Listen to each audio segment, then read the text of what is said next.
நாம் இப்போ பார்த்துக்கிட்டு இருக்கிறது 55 inches Samsung neo QLED TV. இந்த வீடியோவை கஸ்டமர் நமக்கு வாட்ஸ்அப்பில் சென்ட் பண்ணி எங்கள் டிவியில் டிஸ்பிளேல ஃப்ளிக்கரிங் இருக்குது, நாங்கள் ஆத்தரைஸ் சர்வீஸ் சென்டர் கான்டாக்ட் பண்ணப்போ அவங்க வந்து ஃபுல் டிஸ்பிளே செக்ஷன் மாற்றணும்னு எஸ்டிமேட் கொடுத்துருக்காங்க. எங்களுக்கு அது ப்ரைஸ் அதிகமாக இருக்குது, உங்களால் அதை விட பெஸ்ட்டாக பண்ண முடியுமான்னு கேட்டிருந்தாங்க. நம்மளும் வீடியோ செக் பண்ணி பார்த்துட்டு, சார் இதுக்கு கண்டிப்பாக டிஸ்பிளே ஃபுல்லாக மாற்றணும்னு அவசியம் இல்லை, பேக்லைட் செக்ஷன் மட்டும்தான் பிளிங்க் ஆகுது, இந்த டிவியில் பேக்லைட் மட்டும் சரி பண்ணால் போதுன்னு கஸ்டமருக்கு எஸ்டிமேட் கொடுத்துருந்தோம்.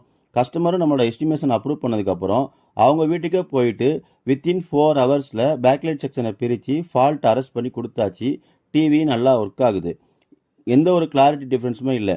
இதே மாதிரி உங்களுக்கும் எல்இடி டிவியோட எந்த இஷ்யூ இருந்தாலும் ஸ்க்ரீனில் தர அந்த வாட்ஸ்அப் நம்பருக்கு ஒரு 30 செகண்ட்லேருந்து 50 செகண்ட்குள்ளே வீடியோ எடுத்து அனுப்புங்க, மாடல் நம்பரும் அனுப்புங்க.